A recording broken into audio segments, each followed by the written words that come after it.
The massive space station called Apex Citadel floated in the darkness between stars. It was the largest military academy in the galaxy. Young soldiers from 100 different worlds came here to learn the art of war.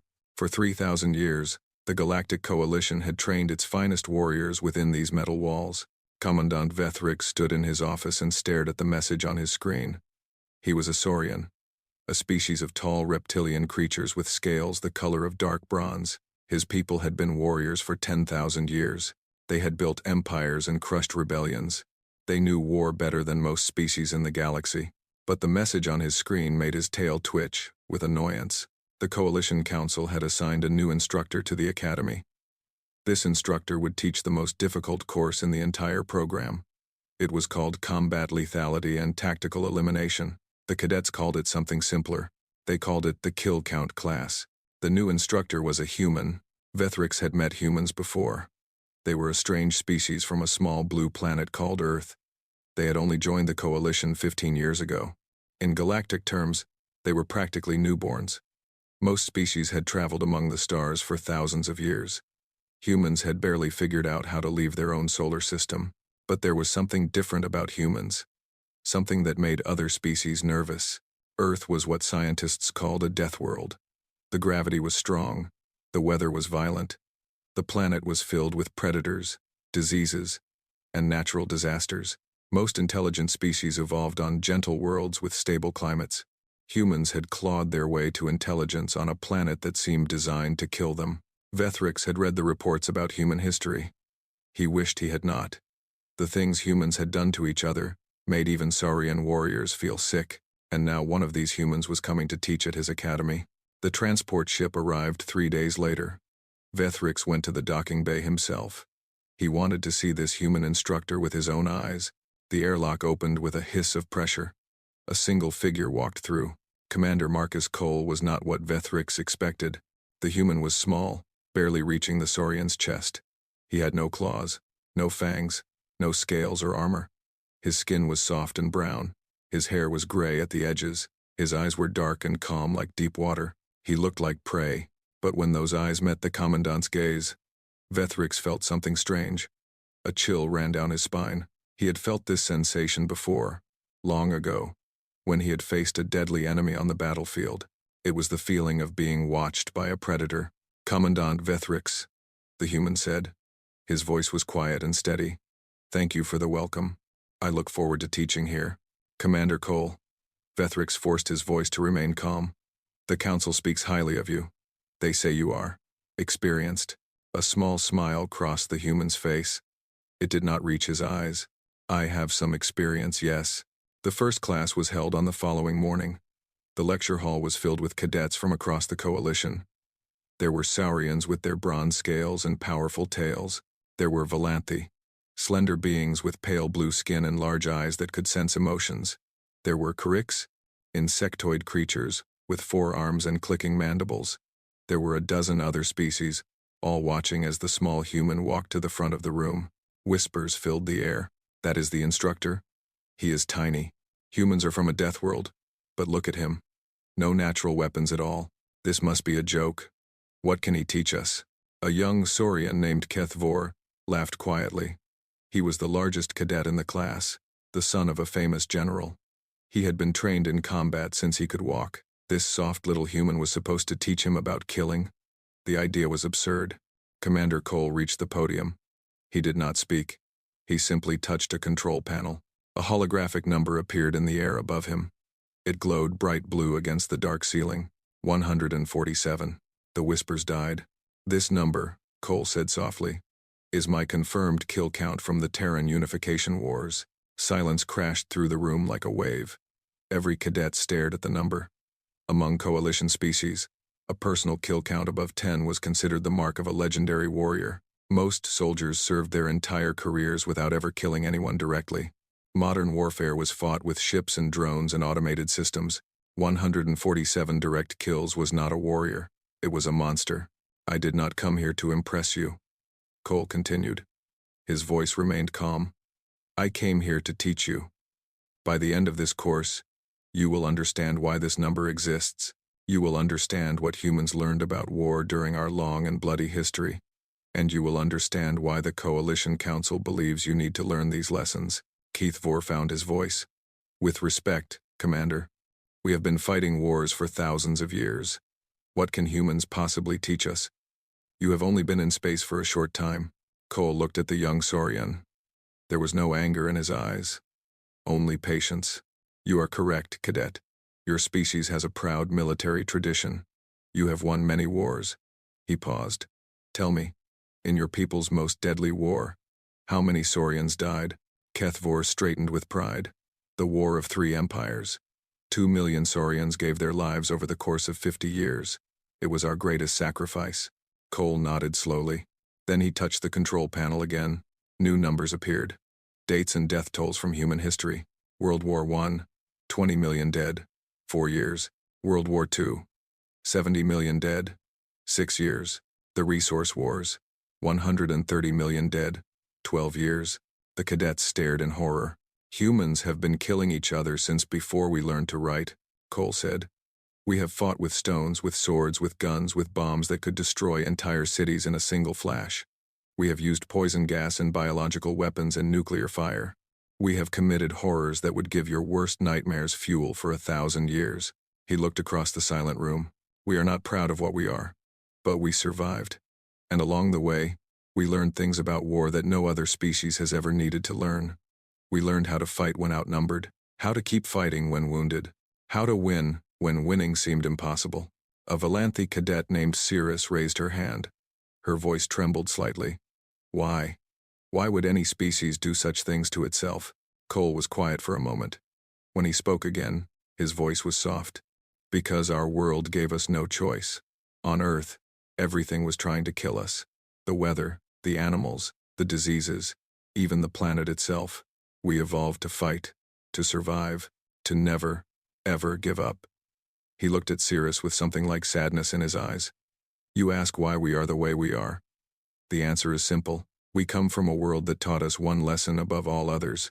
He paused. Kill or be killed. The class ended in silence. The cadets filed out without speaking. They did not look at each other. They did not look at the small human standing at the podium. But Kethvor stopped at the door. He turned back and stared at Commander Cole for a long moment. The human met his gaze calmly. For the first time in his life, Kethvor understood what it felt like to be prey. He did not like the feeling at all. 3 weeks passed at the Apex Citadel.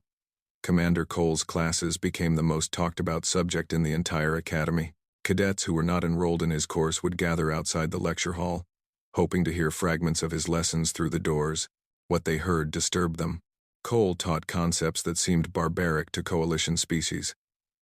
He spoke of something called attrition warfare, where the goal was simply to kill more enemies than they could kill of you. He explained psychological operations, methods of breaking the enemy's will to fight through fear and confusion. He described how human soldiers were trained to keep fighting even when wounded, even when exhausted, even when all hope seemed lost. But the lesson that shocked the cadets most was something Cole called acceptable losses. In human military doctrine, he explained one morning, commanders must sometimes sacrifice soldiers to achieve victory. We calculate how many deaths are acceptable in exchange for a strategic goal. We send soldiers into battles knowing that many will not return. A Krix cadet named Chitter clicked his mandibles in confusion. His species communicated partly through sound and partly through gesture. You send warriors to certain death? On purpose? Sometimes, yes. But why would any soldier agree to such a thing? Cole looked at the insectoid cadet for a long moment. Because they understand that their deaths will mean something. That their sacrifice will save others. Humans have a word for this. We call it duty. Chitter fell silent. The concept was difficult for his species to understand. Creek soldiers fought as a swarm, protecting each other at all costs. The idea of deliberately sacrificing members of the swarm was unthinkable. After class, Cirrus the Valanthi approached Cole's desk. Her large eyes were troubled. As an empath, she could sense the emotions of those around her. What she felt from the human instructor confused and frightened her. Commander Cole, she said quietly. May I ask you something personal? Cole looked up from his notes. Of course, cadet. When you speak of these things, these terrible strategies and sacrifices, I sense no joy from you, no pride. Only. She paused, searching for the right word. Only sadness. And something else. Something cold and heavy. It feels like an old wound that never healed. Cole was silent for a long time. When he finally spoke, his voice was barely above a whisper. You are very perceptive, Cadet Cirrus. The things I teach are not pleasant. They are not meant to be.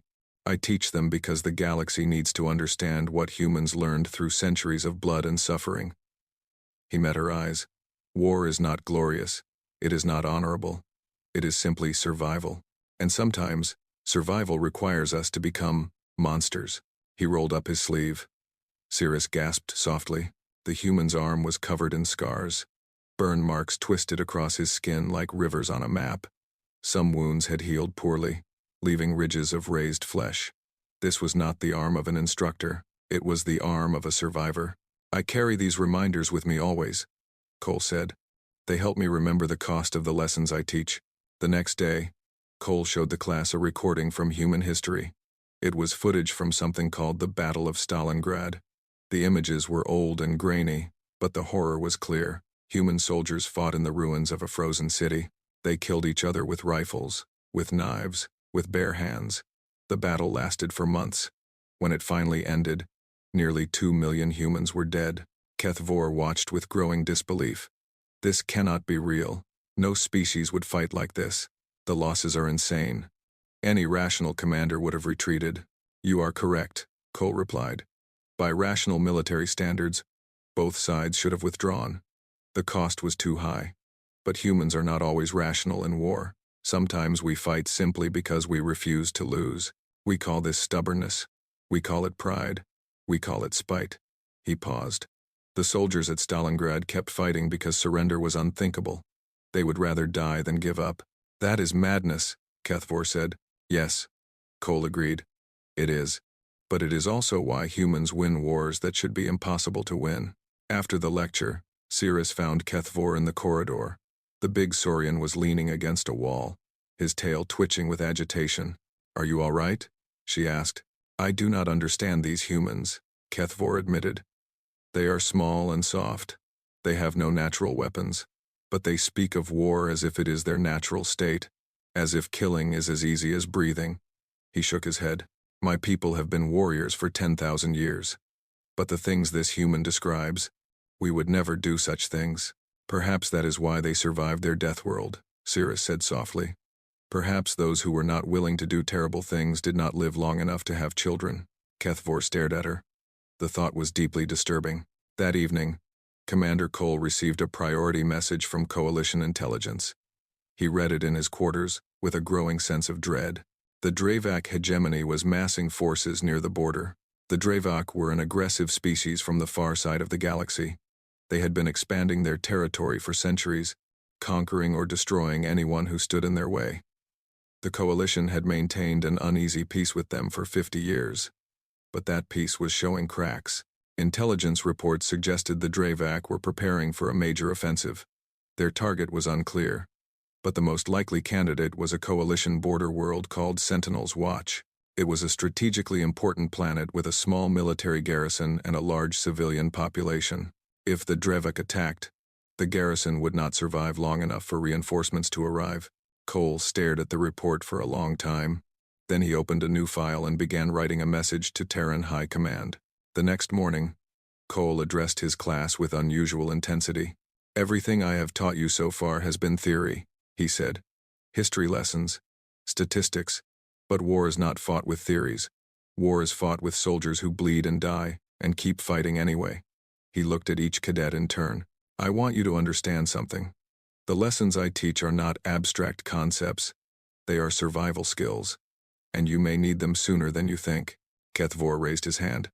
Commander, do you know something we do not? Cole hesitated. Then he made a decision. The Dravak hegemony is preparing for war. Intelligence suggests they will attack within months. When that happens, every soldier in the Coalition will need to be ready. He paused, including all of you. Fear rippled through the room. The cadets had trained for war, but most had never truly believed they would face it. The Coalition had been at peace for generations. I cannot promise that you will survive what is coming, Cole continued. No one can make such a promise. But I can promise you this. I will teach you everything I know. I will give you every tool, every skill, every piece of hard-earned human wisdom that might keep you alive." His voice hardened. "And when the fighting starts, you will be ready, because that is what soldiers do. We prepare, we train, and when the time comes, we fight." He looked at them with eyes that had seen too much death. "Now, let us begin the real lessons." The simulation chamber was the largest facility in the Apex Citadel. It could create perfect copies of any battlefield in history. The walls were lined with holographic projectors and sensory emitters that made the illusions feel completely real. Pain simulators in the training suits would punish any cadet who got hit with enemy fire. It would not cause real injury, but it would hurt enough to feel genuine. Commander Cole had programmed a special scenario for his class. He called it the Siege. 40 cadets stood in the center of the chamber as the simulation activated around them. Gray walls rose from the floor. Broken buildings appeared. Smoke drifted through shattered windows. The temperature dropped until their breath made clouds in the air. They were standing in the ruins of a city. "Your mission is simple," Cole's voice said through their communicators. "Hold this sector for 72 hours. The enemy will attack in waves. You will receive limited ammunition and minimal supplies. Reinforcements will not arrive until the timer ends." Kethvor looked around at the ruined buildings. "What is this place?" "It is based on a human city called Stalingrad," Cole replied. "Adapted for modern weapons and alien physiology. The enemy forces will outnumber you 10 to 1. By coalition military doctrine, you should retreat immediately. You should preserve your forces for a future engagement." He paused. "You will not retreat. You will hold this position until the simulation ends, or until all of you are dead. Those are your only options." The first wave hit within minutes. Holographic enemies swarmed through the streets. They wore the armor of Dravak soldiers, tall and brutal figures, with forearms and thick gray skin. The cadets opened fire from their positions, cutting down the first attackers with ease, but more kept coming. By hour 6, the cadets had used half their ammunition. 3 had already been eliminated by the pain simulators, lying on the ground and groaning as the system registered their deaths. The survivors were tired and scared. Kethvor tried to organize a defensive line, but the constant attacks made planning impossible. Every time they established a position, the enemy found a way around it. Every time they thought they were safe, another wave appeared. By hour 12, half the class was dead. Cirrus crouched behind a broken wall, her hands shaking as she reloaded her weapon. She had never felt such exhaustion. Her empathic abilities were overwhelmed by the fear and pain radiating from her classmates. She wanted to run. She wanted to hide. She wanted to be anywhere but this frozen hell. "We should surrender," a cadet named Vrick said. He was a young Valanthi with terror in his eyes. "This is impossible. We cannot win." The commander said, "There is no surrender." Kethvor growled. "We hold or we die. Then we die." "This is madness." A shape emerged from the smoke. For a moment, the cadets raised their weapons. Then they recognized the figure. Commander Cole walked through the battlefield toward them. He was wearing the same training suit as the cadets. He carried the same standard weapon. He looked calm and focused, despite the chaos around them. "Commander?" Kethvor said in confusion. "What are you doing?" "I am joining you," Cole replied simply. "The simulation allows for additional participants. I thought you might need some help." He crouched beside them and checked his weapon. "Now, let me show you how humans fight." The next 60 hours changed everything. Cole taught them to use the ruins as weapons. They collapsed buildings onto enemy formations. They created traps from debris and broken machinery. They learned to move through the rubble like ghosts, striking from unexpected angles and disappearing before the enemy could respond. He taught them to fight without ammunition. When their weapons ran dry, he showed them how to use knives, how to throw objects, how to use the environment as a weapon. A broken pipe became a club. A piece of glass became a blade. Everything was a weapon if you knew how to use it. He taught them to rest in shifts. While some slept, others kept watch. 20 minutes of sleep was enough to keep going. Not comfortable, not healthy, but enough. Most importantly, he taught them to use their emotions. "Fear is natural," Cole told them during a brief pause in the fighting. "Every soldier feels fear. The difference between a survivor and a corpse is what you do with that fear." He looked at each of them in turn. You can let it control you. You can let it freeze you. Or you can use it. Let it sharpen your senses. Let it fuel your anger. Let it remind you why you want to live. Cirrus stared at him. How? How do you control something so powerful? Cole smiled grimly. You do not control it. You accept it. You make it part of yourself. And then you point it at the enemy. Hour 40 brought the worst attack yet. Enemy soldiers poured through every street. The cadets were surrounded and overwhelmed. One by one, they fell to the pain simulators, but they did not give up. Chitter the Crix used his forearms to fight 3 enemies at once. His mandibles clicked in a war rhythm as he held a narrow alley against impossible odds. When he finally fell, 7 enemy bodies lay at his feet. Cirrus surprised everyone, including herself. The gentle empath who had questioned the purpose of violence stood over a wounded classmate and killed 4 enemies with precise shots. Her hands no longer shook. HFY fought like a demon. The big Saurian had finally understood what Cole was teaching them. It was not about winning. It was about making the enemy pay for every inch of ground. It was about refusing to die. By hour 72, only 4 fighters remained alive in the simulation. Cole, HFY, Cirrus, Chitter. They were wounded. They were exhausted. They had almost no ammunition left, but they were still standing when the timer hit 0. The simulation faded. The ruined city dissolved into the clean walls of the training chamber. The dead cadets climbed to their feet, rubbing their arms where the pain simulators had punished them. Cole stood in the center of the room. His face was tired but proud. You held the line, he said quietly, against overwhelming odds, against every rational reason to retreat. You held. We lost almost everyone, HFY said. His voice was hoarse. Yes, you did. But the enemy expected you to run. They expected you to calculate the odds and make the logical choice. Cole looked at the survivors. You made a different choice. You chose to fight. And that choice, that willingness to suffer and die rather than surrender, is worth more than any tactical advantage. He paused. The enemy can predict logic. They cannot predict spite. They cannot predict courage. They cannot predict soldiers who simply refuse to lose. He smiled slightly. That is what humans learned long ago. The most dangerous warrior is not the strongest or the fastest. It is the one who will not stop, no matter what.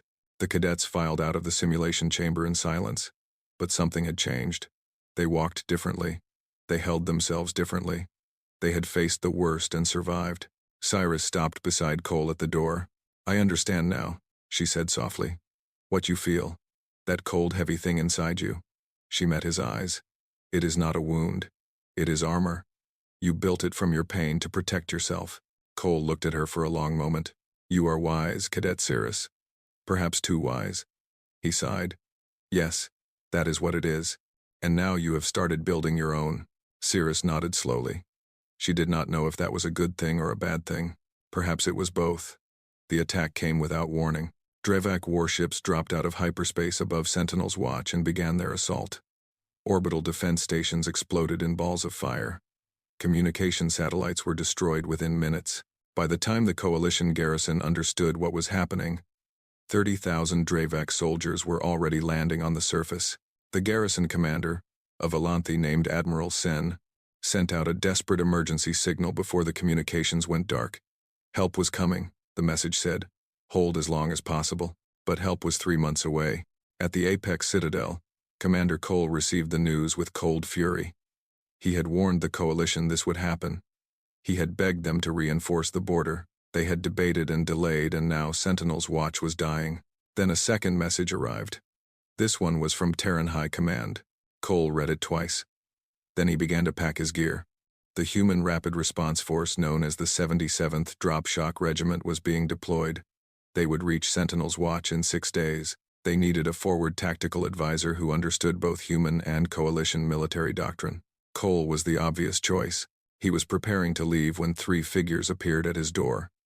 HFY, Cirrus, and Chitter stood in the corridor with packed bags and determined expressions. We are coming with you, HFY said. It was not a question. This is not a simulation, Cole replied. This is real combat. You could die. We know. Cyrus stepped forward. You taught us what it means to fight. Now let us prove we learned the lesson.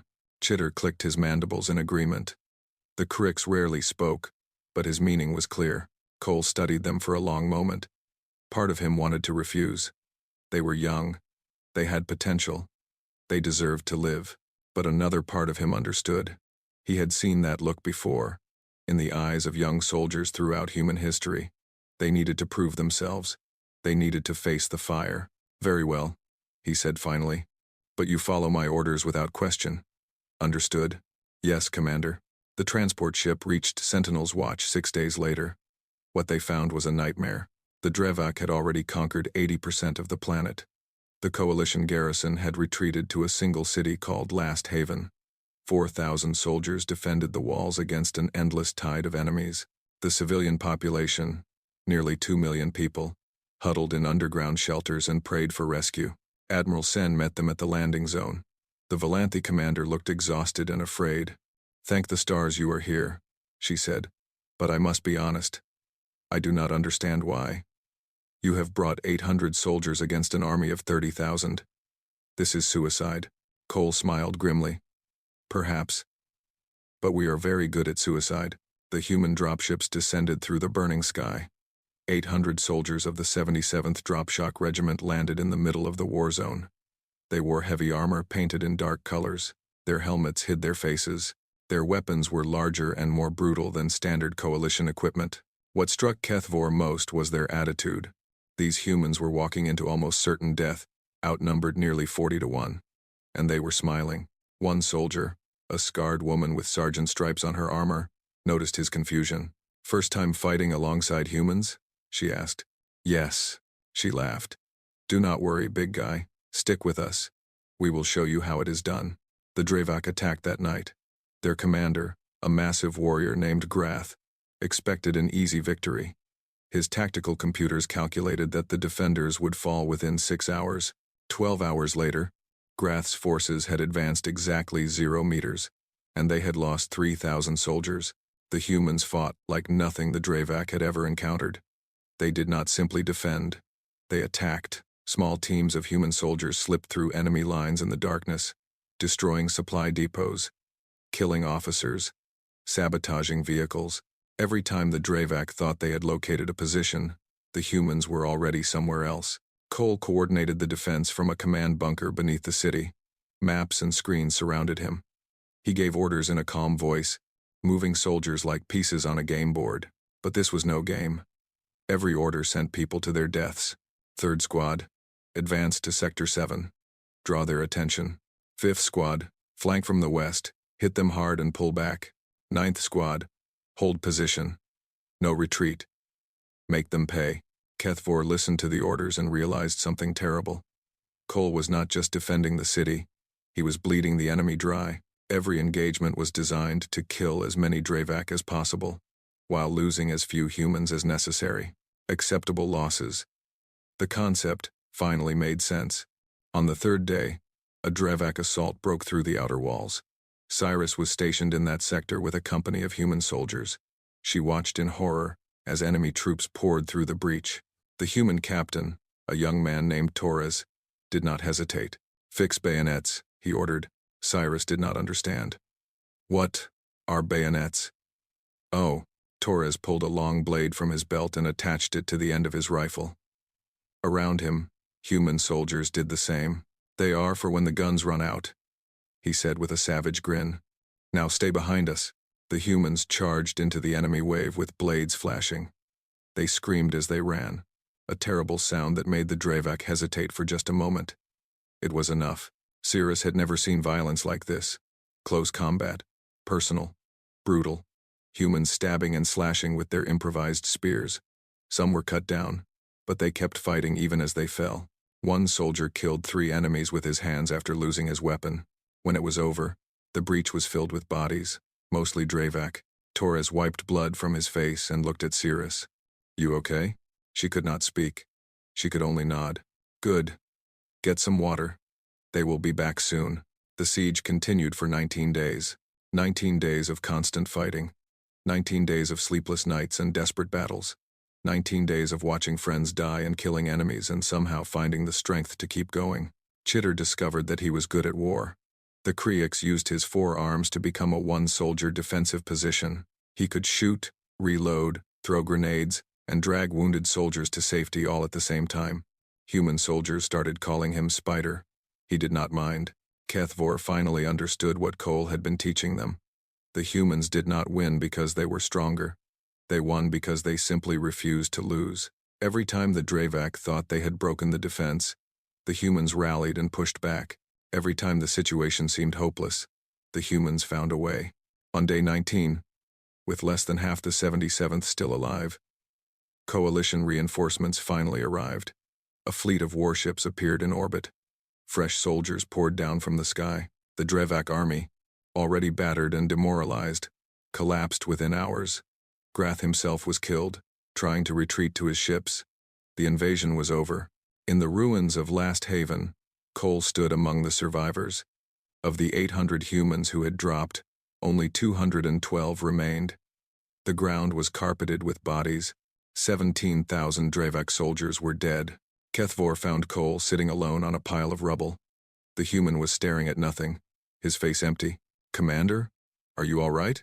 Cole laughed bitterly. "No, I am never all right after something like this." He looked at the young Saurian. "This is what I did not tell you in class. The killing never gets easier. The nightmares never stop. You carry every death with you forever." He stood up slowly. His body was covered in wounds he had not bothered to treat. "But we won. The civilians are safe. And that has to be enough." He met HFY's eyes. "That has to be enough." The news spread across the galaxy like fire through dry grass. 800 humans had held against 30,000 Dravak for 19 days. They had killed 17,000 enemy soldiers. They had saved 2 million civilians. And when the dust settled, 212 of them walked away. Military analysts on 100 worlds studied the battle reports. They ran the numbers through computers and simulations. The results made no sense. By every calculation, by every model, the humans should have been destroyed in hours. The Dravak had superior numbers, superior firepower, superior position. But the humans had something the computers could not measure, something the simulations could not predict. They had refused to die. At the coalition capital, admirals and generals gathered to discuss what had happened. The recordings from Sentinel's watch played on massive screens. They watched human soldiers charge into enemy fire. They watched wounded humans keep fighting with one arm, with no weapon, with nothing but rage and determination. One Saurian admiral spoke the thought everyone was thinking. "We have been at peace with humans for 15 years. We considered them a minor species, newcomers to the galactic stage." He shook his head slowly. "We were fools. These creatures are not minor. They are terrifying." 3 weeks after the battle, the Dravak hegemony requested an armistice. The request shocked everyone. The Dravak had never sued for peace. They were conquerors. They took what they wanted and destroyed anyone who resisted. For them to ask for terms was unthinkable. Coalition intelligence soon discovered the reason. The Dravak military leadership was in chaos. Not from their losses, though those were significant. The chaos came from fear. Human soldiers had become monsters in Dravak propaganda. Stories spread through their ranks of creatures that could not be killed. Warriors who laughed while charging into certain death. Enemies who sang strange songs while tearing apart defensive positions with their bare hands. Dravak mothers frightened their children with tales of the humans. The ones who do not stop, they called them. The ones who do not break. The war was over. Not because the Dravak had been defeated militarily, but because they were too afraid to continue. Commander Cole was summoned to the Coalition Council chambers to testify. He walked into the vast room alone, still bearing wounds from the siege. Bandages wrapped his arms and chest. He moved stiffly, painfully, but his eyes were clear and steady. The council chamber was filled with representatives from 100 species. They watched in silence as the small human approached the central platform. "Commander Cole," the council speaker said, "you have been asked here to help us understand what happened at Sentinel's watch. Our analysts cannot explain the results. Our computers cannot model the outcome. How did 800 soldiers defeat an army of 30,000? Cole stood quietly for a moment. When he spoke, his voice was soft but carried to every corner of the room. "When I first arrived at the Apex Citadel, my students asked me the same question you are asking now. Why do humans have such high kill counts? Why do we fight the way we do? What makes us different from other species? He looked around the chamber. The answer is simple. We come from a world that tried to kill us every day for 200,000 years. Earth is not a gentle place. Our weather destroys cities. Our animals hunt us as prey. Our diseases kill millions. Even our own planet shakes and burns beneath our feet. He paused. We did not evolve for peace. We evolved to survive. And somewhere along the way, we learned a terrible truth. The best way to survive is not to be stronger than your enemy. It is not to be faster or smarter or better equipped. His voice hardened. The best way to survive is to make your enemy fear the cost of fighting you more than they desire victory. The chamber was completely silent. You asked how 800 humans held against 30,000 Dravok. The answer is that we made them pay for every meter of ground and blood. We made them suffer for every hour of that siege. We showed them that killing us would cost them more than they were willing to spend. He met the eyes of the council speaker. That is what humans bring to the galaxy. Not strength, not technology. We bring the lesson our world taught us through millions of years of suffering. We bring the knowledge that sometimes, the most dangerous thing you can do to an enemy is simply refuse to die when you are supposed to. After the hearing, Cole returned to the Apex Citadel. His wounds were healing slowly. The nightmares were not healing at all. He found Kethvor, Cyrus, and Chitter waiting in his office. They were wearing new uniforms. Junior instructor insignia gleamed on their shoulders. What is this? Cole asked. The commandant assigned us to assist you, Kethvor said. There was pride in his voice, but also something deeper, respect that had been earned through fire and blood. The next class of cadets arrives in 3 days. You will need help. We learned from you, Cyrus added. Now we will help teach others. Chitter clicked his mandibles in agreement. Cole looked at them for a long moment. These were no longer the naive cadets who had sat in his classroom months ago. They had seen death. They had caused death. They carried the weight of it in their eyes. They understood. Very well, he said finally. But we do this my way. No shortcuts. No soft lessons. If the galaxy is going to learn from humans, they will learn everything. The good and the bad. We would not have it any other way, Kethvor said. That evening, Cole stood alone at a viewport, watching the stars. His reflection stared back at him from the glass. An old man with tired eyes and too many scars. A message arrived on his terminal. It was from Terran High Command. Requests for human military instructors were pouring in from across Coalition space. Academies on dozens of worlds wanted to learn what Cole had taught. The age of human integration into galactic warfare had begun. Cole read the message twice. Then he turned back to the stars. The galaxy was changing. Humanity was no longer a minor species hiding at the edge of known space. They were partners now. Teachers, allies, and yes, monsters. He heard footsteps behind him. Kethvor had followed him to the viewport. Commander, the young Saurian said hesitantly. May I ask you something? Of course. At Sentinel's watch, when we were fighting. Do humans ever fear death? Truly fear it? Cole was quiet for a long time. When he spoke, his voice was barely a whisper.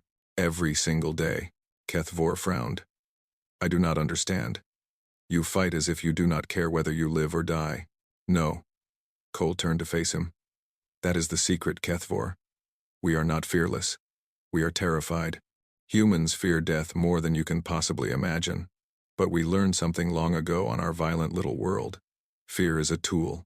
Like any other weapon, you can let it control you, or you can use it. He looked back at the stars. The most dangerous creature in existence is one that is afraid, cornered, and has absolutely nothing left to lose. That is what Earth made us. That is what we brought to the galaxy. Kethvor stood beside him in silence. The stars burned cold and bright in the endless darkness. Do you think we can truly teach others to fight like humans? He asked. No, Cole admitted. Not completely. What we are comes from 200,000 years of evolution on a world that wanted us dead. Other species cannot simply learn that in a classroom. He paused. But we can teach them the principles, the mindset, the willingness to suffer and sacrifice, and perhaps, in time, they will find their own version of what makes humans dangerous. He turned and walked toward his quarters. Get some rest, Kethvor. Tomorrow we start planning the new curriculum. We have a lot of work to do. Kethvor watched him go. Then he looked back at the stars. Somewhere out there, the Dravek were rebuilding. Other enemies were watching. The galaxy was a dangerous place, full of species who would take what they wanted through force. But now those enemies knew something they had not known before. They knew about Earth, about humanity, about the small, soft creatures who had crawled out of a hell world and learned to turn their fear into the most dangerous weapon in existence. The galaxy would never be the same. And HFY War, for the first time in his life, was glad to have humans on his side.